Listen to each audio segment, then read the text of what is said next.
Hello student, how are you? I hope you all are well. Student, today our topic is electric flux and Gauss theorem.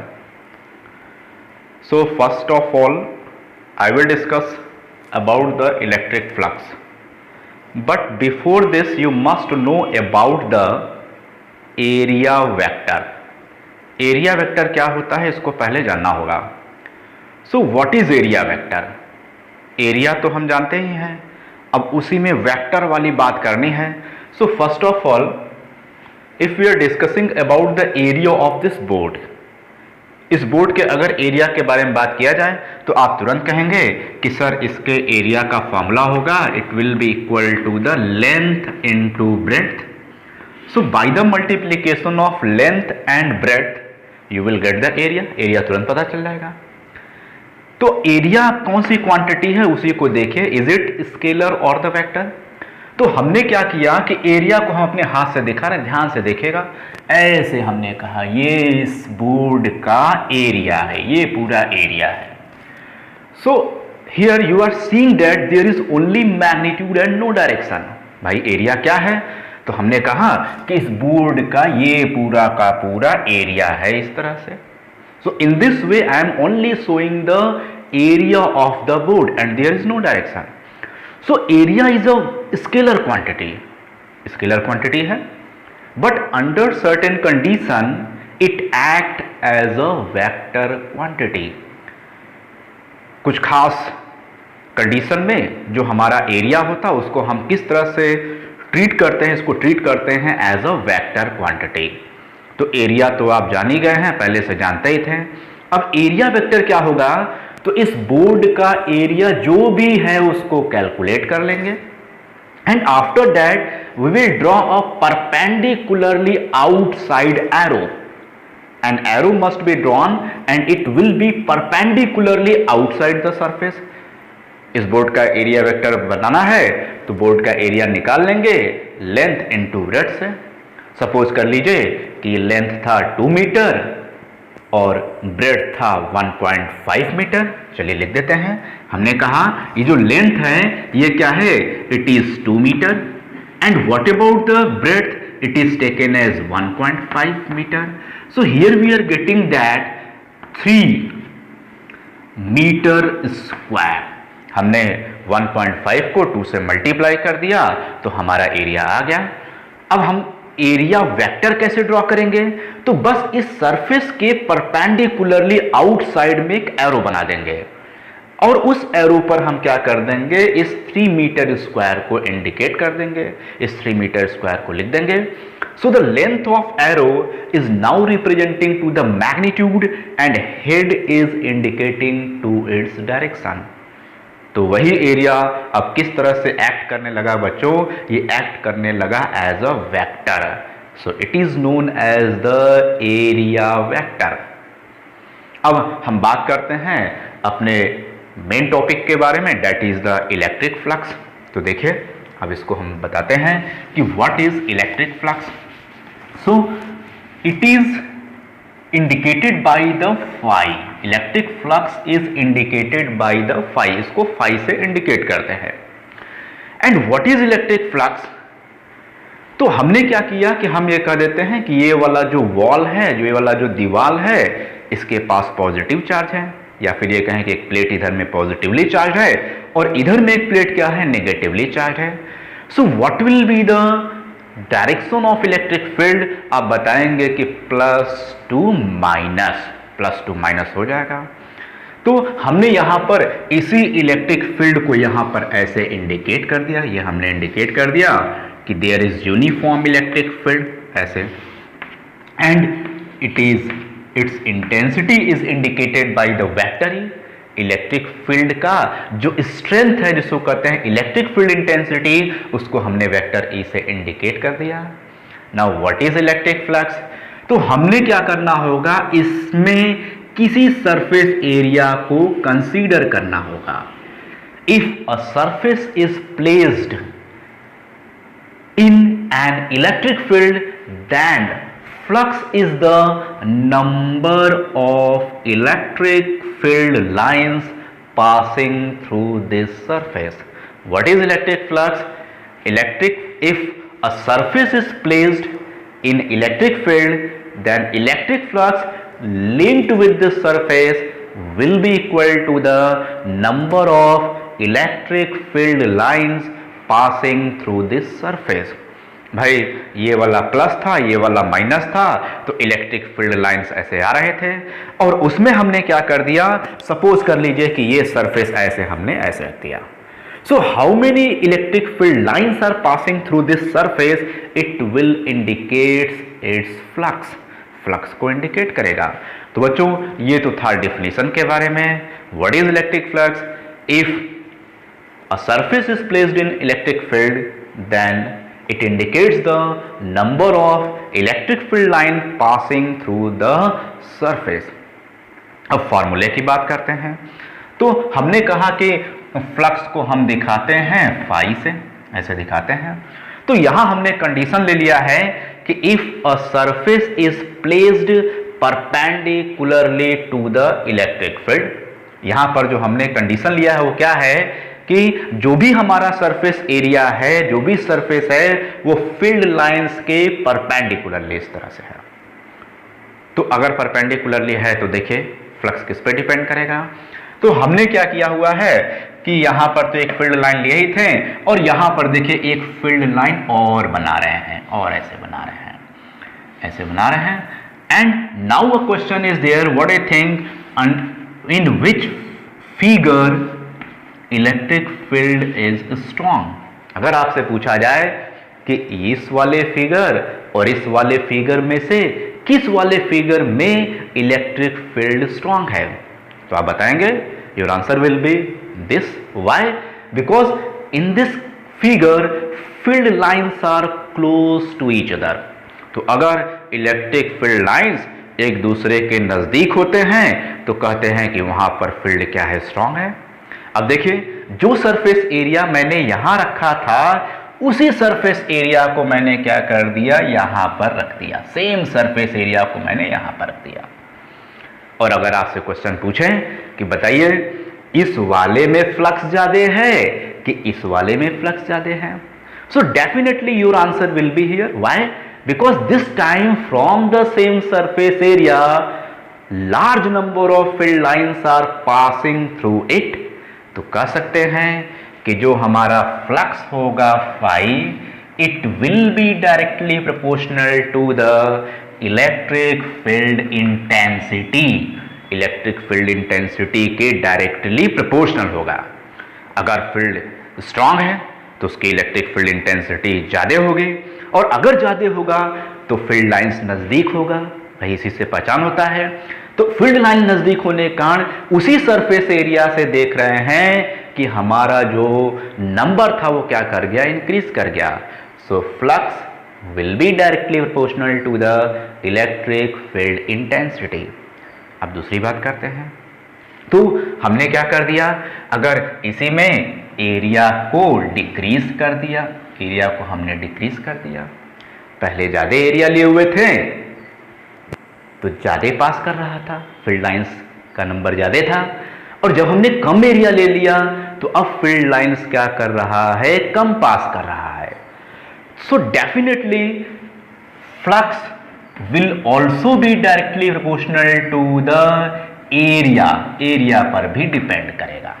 ऐसे हमने ए लिख दिया, ए से indicate कर देते हैं एरिया को. तो देख रहे हैं कि flux that is number of electric line of forces or the electric field lines passing through a surface which is perpendicularly held in electric field. भाई हमने अभी जो कंडीशन लिया है उसमें यही लिया हुआ है कि if a surface is perpendicularly placed in electric field, तो ऐसे केस में देखा है कि flux directly proportional to the field intensity and flux is also directly proportional to the area of the surface. तो बच्चों यहां से हमारा आ गया इक्वेशन नंबर फर्स्ट और यहां से आ गया equation number second. So we can write here from equation first and second, here will be the phi is directly proportional to the E into A E A. अब कह सकते हैं इसी को, और phi is equal to the K E A. अजीब सा आ गया, के ई ए।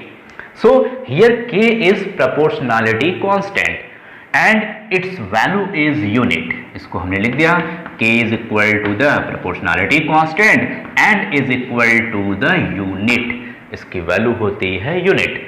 तो यहां से हमारे पास आ गया phi is equal to the E A, first formula for electric flux.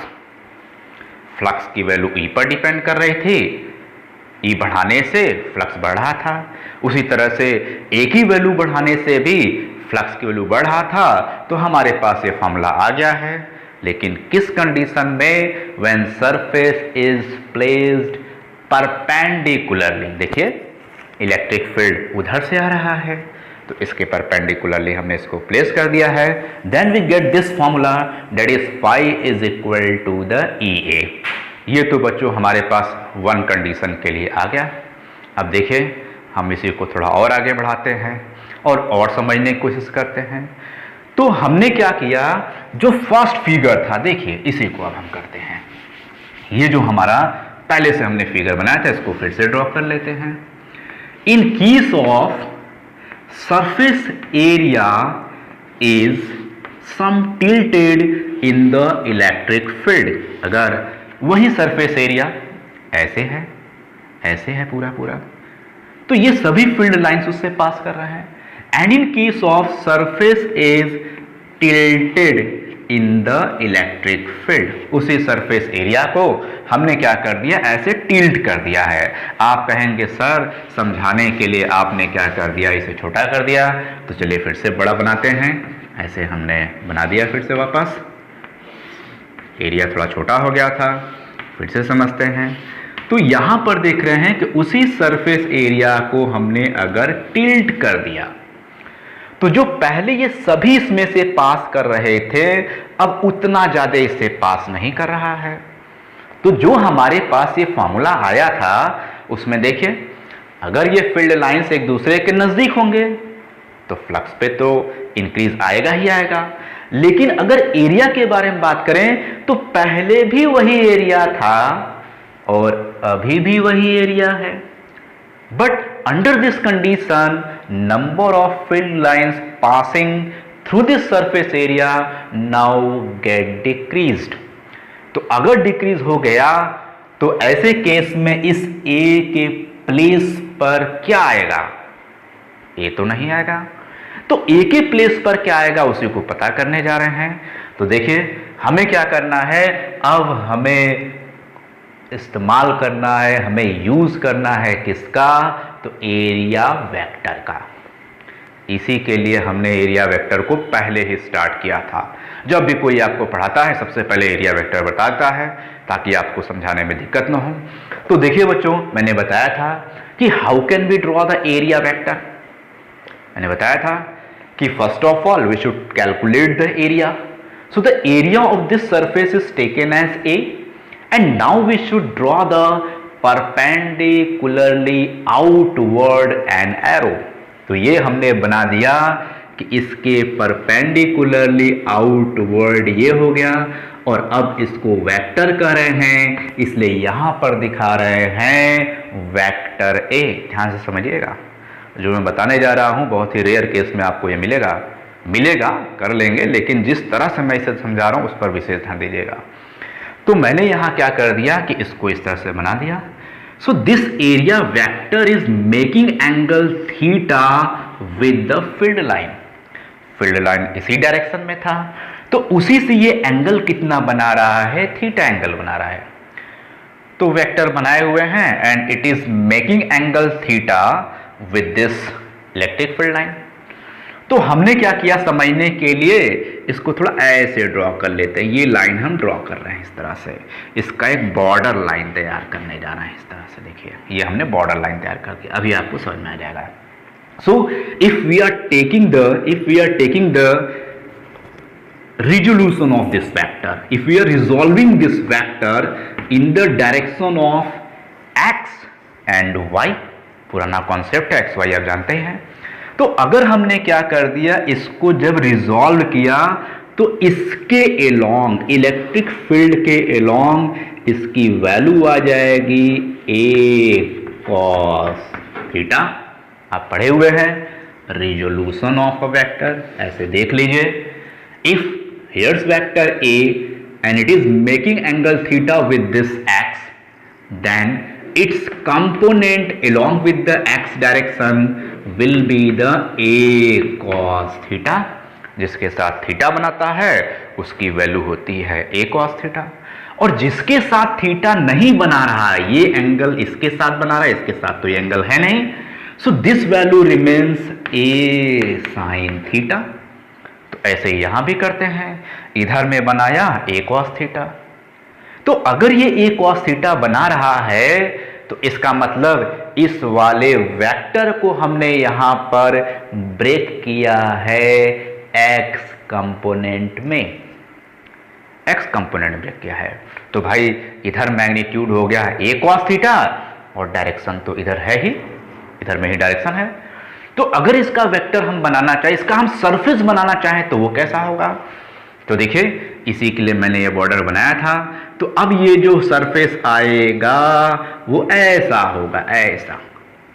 This surface is perpendicularly oriented to the electric field. भाई मैंने क्या बताया था, how can we draw the area vector, it will be perpendicularly outside.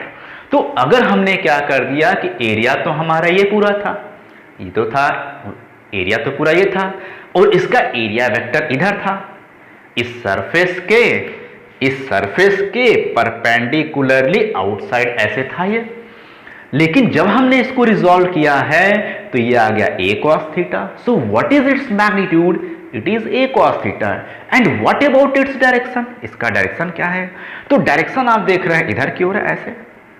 तो मैंने बताया था area vector क्या होता है, इट इज परपेंडिकुलरली आउटसाइड। तो ये जो हमारा आ रहा है वो किस एरिया के लिए है? तो वो इस एरिया के लिए है, देखिए इस एरिया के लिए है। तो a cos थीटा आ गया। अब देखिए इसी वेक्टर का हमने क्या किया, जो x कंपोनेंट लिए हुए थे तो अब एक y कंपोनेंट भी ले लेते हैं इस तरह से। If we are drawing the y component also, so this will be the a sin theta, जिसके साथ थीटा बनाता है cos थीटा, और जिसके साथ थीटा नहीं बना रहा था sin थीटा। तो अब आप बताइए कि अगर वेक्टर ऐसे है तो इसका सरफेस कैसा होगा? So this will be the surface. समझ सकते हैं why? Because area vector always remains perpendicularly outside. तो देखिए बच्चों यहां पर भी मैं बॉर्डर बना रहा हूं, इस तरह से ऐसे बना रहा हूं। तो अगर हम इस वाले के लिए सरफेस सोचें तो वो क्या हो जाएगा? वो हो जाएगा ये, इस तरह से हो जाएगा, ये ऐसे हो जाएगा। तो आप देख रहे हैं कि जो एक सरफेस इस तरह से था, इस तरह से था, ऐसे था, इंक्लाइन था, तो इसमें हमने इसको रिजॉल्व किया। So one is along with this direction. मैं इस फिगर को थोड़ा और क्लियर करने के लिए अब यहां पर बना करके आपको दिखाता हूं, ऐसे ऐसे। जिसको हमने रिजॉल्व कर लिया वो तो खत्म हो गया। तो जो आया है वो क्या आया है? देखिए यहां पर मैं फिर से थोड़ा क्लियर करने के लिए दोबारा फिगर बना दे रहा हूं। जो आया है वो क्या आया है? तो जो आया है वो ये आया है, इस तरह से आया है, और इसका कंपोनेंट किधर आया है? It is a cos theta, and other area is also here and that one is along with this direction। ऐसे आया हुआ है। तो आप समझ सकते हैं कि अगर हम बात करते हैं इससे बात करते हैं तो इसमें से ही फील्ड लाइन पास कर रहा है, और अगर हम बात करें इस वाले सरफेस से तो जो इलेक्ट्रिक फील्ड लाइन ऐसे जा रहा था, जो ऐसे जा रहा था, वो तो ऐसे निकल जाएगा, इसके अंदर तो जाएगा ही नहीं। सो फ्रॉम दिस सरफेस, फिर से देखिए सरफेस एरिया कोई समझना है, एरिया क्या होता है? भाई मैंने बोर्ड को बताया था ऐसे ऐसे ये एरिया है। तो उसी तरह से इस सरफेस का एरिया क्या है? इससे तो क्या आपको लगता है कि अगर फील्ड लाइन ऐसे है तो इस सरफेस एरिया में से कोई भी फील्ड लाइन पास करेगा? भाई बिल्कुल नहीं पास करेगा।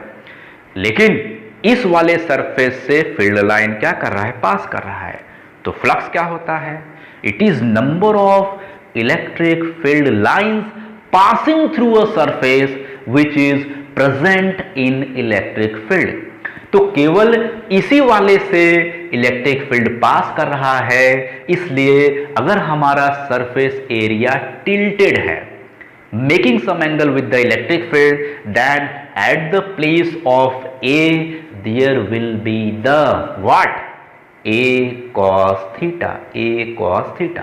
तो बच्चों देखिए, अब हमारा फॉर्मूला क्या आ जाएगा? मैं एक बार हट जाता हूं ताकि आप जब देखिएगा वीडियो तो आप इसका स्क्रीनशॉट ले लीजिएगा। फिलहाल देखिए, अभी हमारे पास फॉर्मूला क्या आ जाएगा? तो अब यहां पर आ जाएगा फाइनल फॉर्मूला, और वो क्या है? So it is phi is equal to the E A cos theta. ये formula here we are getting that formula of flux is phi is equal to the E A cos theta. And what about the theta? So theta is the angle between area vector and the electric field. Field line से area vector कितना angle बना रहा है वही कहलाता है theta. So from here we get the formula phi is equal to the E A cos theta. ये हमारे पास फॉर्मूला आ गया है। अब इसकी वैल्यू जब भी ए की वैल्यू दिया रहेगा, ए की वैल्यू दिया रहेगा, एंगल दिया रहेगा, तो आप तुरंत पता कर लेंगे कि फ्लक्स की वैल्यू क्या होगा। बच्चों देखिए, अब इसके बाद ये टॉपिक मेरा कंप्लीट हो गया है इलेक्ट्रिक फ्लक्स। तो यहाँ पर जब भी आप किसी क्वांटिटी के बारे में पढ़ रहे होते हैं तो आपको उस क्वांटिटी का यूनिट पता होना जरूरी रहता है। तो चलिए बात करते हैं unit of electric flux. So see here,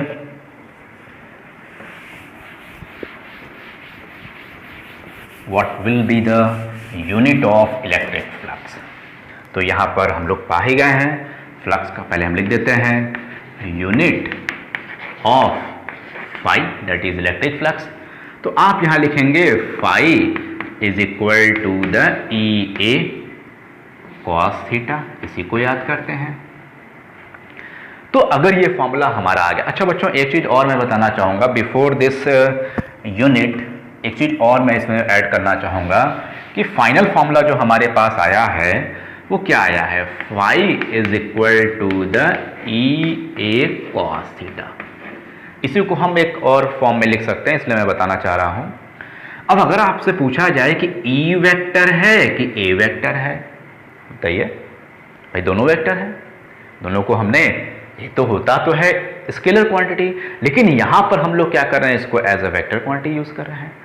so E and A both are the vector quantity and there is cos theta. तो बच्चों आप लोग पढ़े हुए हैं there are two types of multiplication of vectors. One is cross multiplication, A cross B, ऐसे पढ़े हुए हैं। And other is dot multiplication, A dot B, A dot B. ध्यान से देखिएगा, इसमें भी कलाकारी है, मेरा कलाकारी है यहां पर। There is two types of multiplication of two vectors, one is the cross multiplication and other is the dot multiplication. तो फॉर्मूला क्या होता है बच्चों? तो यहां पर कहते हैं A B, C for cos and C for cross। देखिए क्या बोला? C for cos and C for cross। So in case of cross product, there will be no cos theta, but there will be the sin theta। तो A cross B का formula आता है A B sine theta. अब बच्चों बता दें कि अगर क्रॉस मल्टीप्लीकेशन होता है तो इसको हम लोग कहते हैं वेक्टर मल्टीप्लीकेशन। वैसे भी अगर क्रॉस लगा करके लाइन ड्रॉ कर देंगे, ये सब मेरा ट्रिक है थोड़ा आपको समझाने के लिए ताकि आप भूलिए नहीं। तो क्रॉस लगा करके अगर लाइन ड्रॉ करते हैं तो ऐसा लगता है कि two arrows are facing to each other. तो एरो आ रहा है, एरो का मतलब क्या? There will be direction also. So there will be the direction and it is n cap. Cross product में कॉस नहीं आता है, साइन थीटा आता है, साथ में एरो आता है, एरो का मतलब क्या, डायरेक्शन आता है, और डायरेक्शन को दिखाते हैं हम लोग by the N cap. Now cross में कॉस नहीं आता है, तो इधर में क्या आता है, तो इधर में कहेंगे A B cos theta. What is A is the magnitude of vector A, B is the magnitude of vector A. Magnitude means what, amount, amount कितना है, तो ए का मैग्नीट्यूड, बी का मैग्नीट्यूड और कॉस थीटा। क्रॉस वाले में direction आता है, that's what is known as the vector multiplication. Dot वाले में डायरेक्शन नहीं आता है, इसलिए इसको कहते हैं स्केलर मल्टीप्लिकेशन। वैसे भी जब क्रॉस था तो क्रॉस लगा के लाइन खींचे थे, अब डॉट है तो डॉट लगा करके अगर लाइन ड्रॉ करते हैं तो आप देखेंगे डॉट तो उसी में गायब हो गया। So there is only magnitude and there is no direction. बच्चों ये मेरा ट्रिक है, मेरा तरीका है, ऐसा नहीं है कि कोई रूल है इस तरह से, आप इसे ऐसे याद कर सकते हैं। तो आप देख रहे हैं कि अगर if there is dot multiplication of two vectors then formula is A B cos theta. तो यहां भी देख रहे हैं कि there is magnitude of vector E, there is magnitude of vector A and there is cos theta. तो आप चाहें तो इसको ऐसे भी लिख सकते हैं OR और phi is equal to the vector E dot vector A. बच्चों ये भी फॉर्मूला होगा। अब देखिए इसी में एक चीज और जानिए, हमने फ्लक्स के तो कई फॉर्मूले बता दिए, सब एक ही है, घुमा फिरा करके है। पहला formula, in case of surface is placed perpendicularly to the electric field, simple formula phi is equal to the E A. In case of surface is slightly tilted in the electric field and its area vector is making angle theta with the field, then formula is phi is equal to the E A cos theta। उसी को इस तरह से भी लिख सकते हैं। तो बच्चों अभी तक जो हम बात कर रहे थे उसमें इलेक्ट्रिक फील्ड क्या था, ये कांस्टेंट पढ़ रहे थे। कांस्टेंट मीन्स व्हाट, यूनिफॉर्म पढ़ रहे थे। बट इन केस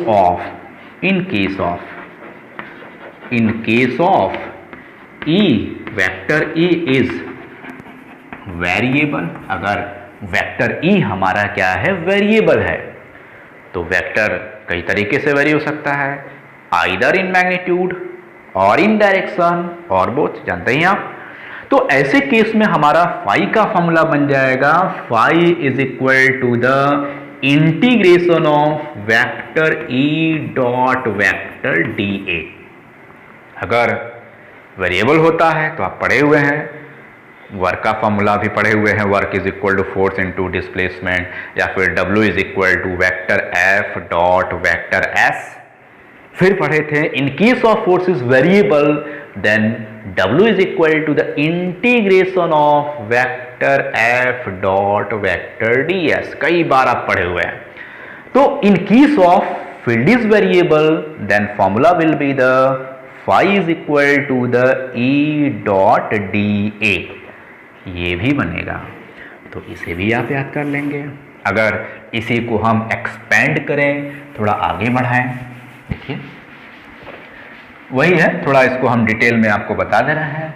तो इसी को लिख सकते हैं phi is equal to integration of E dot D A cos theta and if theta is equal to the 0 degree. समझिए, एरिया वेक्टर इधर, इलेक्ट्रिक फील्ड इधर, तो जब दोनों एक ही डायरेक्शन में हैं तो देखिए दोनों का डायरेक्शन सेम कर रहे हैं, then angle between them will be 0। तो अगर 0 है तो cos 0 की वैल्यू होती है मैक्सिमम एंड इट इज 1। तो यहां से आ जाएगा phi is equal to the integration of E dot D A, E dot D आ जाएगा। तो यहां पर हमारे पास फाई का फॉर्मूला आ गया है कि अगर वेरिएबल रहेगा, इलेक्ट्रिक फील्ड और एरिया वेक्टर सेम डायरेक्शन में रहेंगे तो हम ये डायरेक्ट फॉर्मूला यूज कर लेंगे। अब फिर से अगर कह रहे हैं कि इफ, देखिए if theta is equal to 90 degree, so what will be phi is equal to the 0। देखिए इस बात को मैं आपको फिर से दिखाता हूं।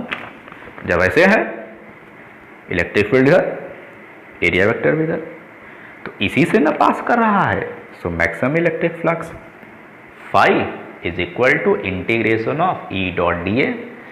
लेकिन अगर ये ऐसे है इलेक्ट्रिक फील्ड इधर, एरिया वेक्टर इधर, तो इस सरफेस से या फिर इस सरफेस से कितना इलेक्ट्रिक फील्ड लाइन पास कर रहा है, तो आप कहेंगे 0, इससे तो कुछ भी पास नहीं कर रहा है, तो आंसर हमारा क्या आ गया, 0 आ गया। तो बच्चों देखिए वापस आते हैं, जो टॉपिक मैं बोला था, unit of electric flux. So first of all you should write the formula of flux. तो सबसे इजी वाला फॉर्मूला लिखते हैं, phi is equal to the E into A, ये लिख देते हैं। तो अब यहां से हमको लिखना है ई की यूनिट लिखनी है और ए की यूनिट लिखनी है।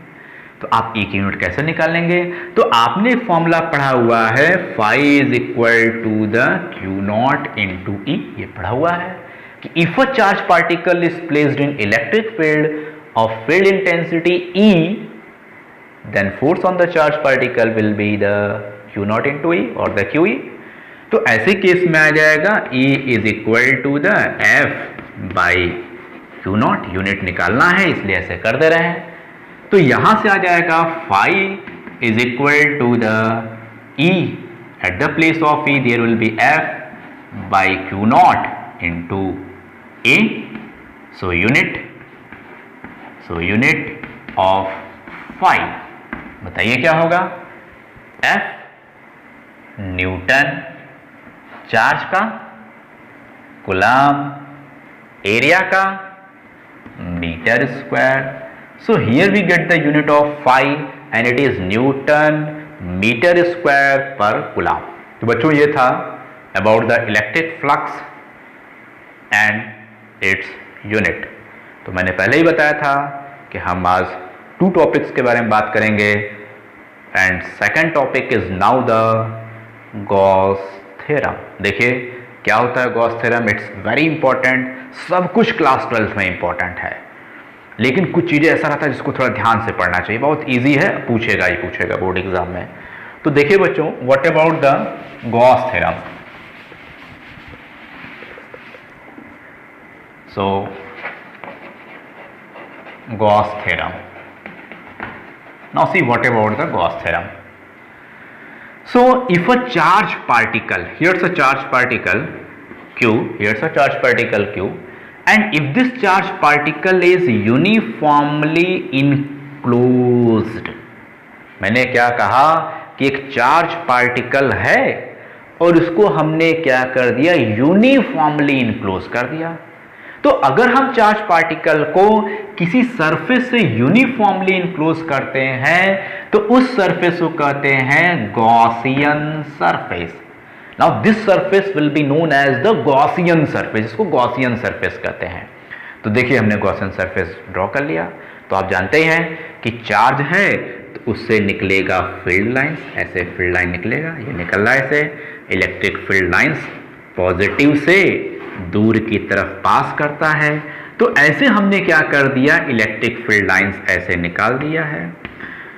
तो हमारा गॉस थ्योरम क्या कहता है total electric flux phi is what is phi now, it is total electric flux passing through a closed Gaussian surface, से पास कर रहा है, इलेक्ट्रिक फील्ड लाइंस पास कर रहा है। So what is Gauss theorem, phi is equal to the, that is total electric flux passing through a closed Gaussian surface, here's the closed Gaussian surface, it is equal to the 1 upon epsilon naught times of the charge enclosed by the Gaussian surface। Gaussian surface ने अंदर में कितना charge रखा है उसी का 1 upon epsilon naught times होगा। Listen again, what about the Gauss theorem? It states that total electric flux passing through a closed Gaussian surface is equal to the 1 upon epsilon naught times of the charge enclosed by the Gaussian surface। यही होता है बच्चों Gauss theorem.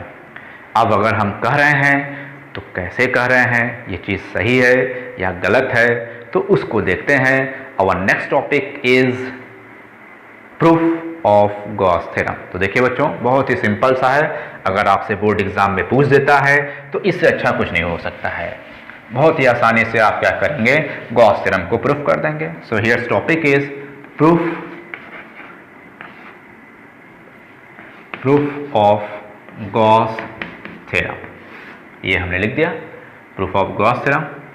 तो हमने क्या कर दिया, फिर से यही एक चार्ज पार्टिकल को यहाँ पर रख दिया है इस तरह से। यहाँ पर क्यू चार्ज पार्टिकल है और यूनिफॉर्मली इनक्लोज है। इसका मतलब क्या है कि ये गॉसियन सरफेस है। इसका जो रेडियस है उसको हमने स्मॉल आर ले लिया है। अब हम लोगों ने फॉर्मूला पढ़ा हुआ है, क्या पढ़ा हुआ है, तो हम लिखेंगे from formula phi is equal to the close integration. Why now there will be the close integration? Because this time surface is close. तो जो हम लोग सरफेस एरिया का इंटीग्रेशन करते थे उसको अब क्या करेंगे, कहेंगे क्लोज इंटीग्रेशन। सरफेस क्या है, क्लोज कर रहा है। सो phi is equal to the close integration and here will be the vector E dot vector dA, vector E dot vector dA। अब समझिए कि वेक्टर E क्या है और वेक्टर dA क्या है। तो यहां पर अगर पूछा जाए electric field, so this will be in this direction, positive charge से दूर की तरफ। And what about the elemental area, देखिए ये जब पास कर रहा होगा परपेंडिकुलरली तो एक छोटे से एरिया से ये पास कर रहा होगा and that will be indicated by the vector dA. Here's the vector E and here's the vector dA। पूरा एरिया क्यों नहीं लेंगे, क्योंकि ये जो फील्ड लाइन है यहीं से पास कर रहा है और जो दूसरा फील्ड लाइन होगा उसका डायरेक्शन क्या होगा, अलग होगा। So you are seeing that vector E as well as vector dA, that is elemental area vector, both are in the same direction। तो अगर सेम डायरेक्शन में है तो आप लिखेंगे close integration E dA and cos 0 degree. भाई दोनों के डायरेक्शन सेम है तो एंगल की वैल्यू आ जाएगा 0। तो यहां से आ जाएगा phi is equal to the close integration E dot dA। अब बच्चों अगर मैं आपसे पूछूं कि इस जगह पर, इस जगह पर, इस जगह पर, इन सभी प्लेसेस में किस जगह पर E की वैल्यू ज्यादा होगा, तो आप बताएंगे कि चार्ज पार्टिकल वही है, इक्वी डिस्टेंस पर बात कर रहे हैं तो हर जगह E की वैल्यू क्या होगी, सेम होगी। वैसे भी आपने पढ़ा हुआ है E is equal to the 1 upon 4 pi epsilon naught Q by R square, तो सेम होगा। तो यहां पर हम लिख सकते हैं कि as E is constant, see here I am not writing the vector E, only magnitude, magnitude इसका क्या होगा, कांस्टेंट होगा। तो ऐसे केस में आ जाएगा phi is equal to the constant term बाहर आ जाएगा। Now the integration of dA, तो आप लोग जानते ही हैं कि dA क्या होता है। तो dA का इंटीग्रेशन करना है, dA छोटा सा एरिया है तो पूरा एरिया जब लेंगे तो ये हो जाएगा स्फीयर के एरिया का formula 4 pi R square. So limit will be the 0 to 4 pi R square. ये बच्चों मैंने कर लिया, इसको लिखा है इक्वेशन नंबर फर्स्ट और इसको लिख रहे हैं, अभी सॉल्व करेंगे फिर इक्वेशन नंबर देते हैं। तो देखिए बच्चों यहाँ से आ जाएगा, इसको मैं इधर लिखता हूँ अभी। तो इसके बाद देखिए बच्चों क्या होगा, तो यहां हम लिखेंगे phi is equal to the E into now the value of integration of dA। So here will be the dA का इंटीग्रेशन हो जाएगा A और कहां से कहां तक, तो 0 क्यों कर रहे हैं, because this elemental area is very small, बहुत छोटा है, तो लगभग 0 के इक्वल होगा। और जब पूरा एरिया लेंगे तो क्या हो जाएगा बच्चों, it will be the 4 pi R square, that is total area of the sphere. तो यहां से हमारे पास आ गया phi is equal to the E. Now we should put the value of A, upper limit, so in this bracket 4 pi R square minus, rule है, lower limit A की value put करेंगे तो 0 आ जाएगा। So here phi is equal to the A into 4 pi R square. अब आप लोग जानते हैं कि as E is equal to the, if a point charge is there then electric field at a distance of smaller, तो आप जानते हैं इसका फॉर्मूला होता है 1/4 pi epsilon naught q by r square. So here's the equation number 2 and here's the equation number 3. अब लिख देते हैं, putting the value of equation 3 in equation 2, value put कर देते हैं। भाई फाई क्या है, total flux passing through closed Gaussian surface, आना कितना चाहिए, q by epsilon naught, आ जाएगा तो प्रूफ हो जाएगा। So here will be phi is equal to the value of E 1/4 pi epsilon naught q by r square into what about here 4 pi r square. So 4 pi r square, 4 pi r square. So finally we are getting that phi is equal to the q by epsilon naught. So it's the Gauss theorem. फिर से एक बार देखिए, shortcut में हमने क्या कर दिया कि एक चार्ज पार्टिकल ले लिया और गॉस थ्योरम अप्लाई करना था, इसलिए हमने इस चार्ज पार्टिकल को यूनिफॉर्मली इनक्लोज कर दिया और जिस सरफेस से इनक्लोज किया है उसका रेडियस क्या है, स्मॉल है।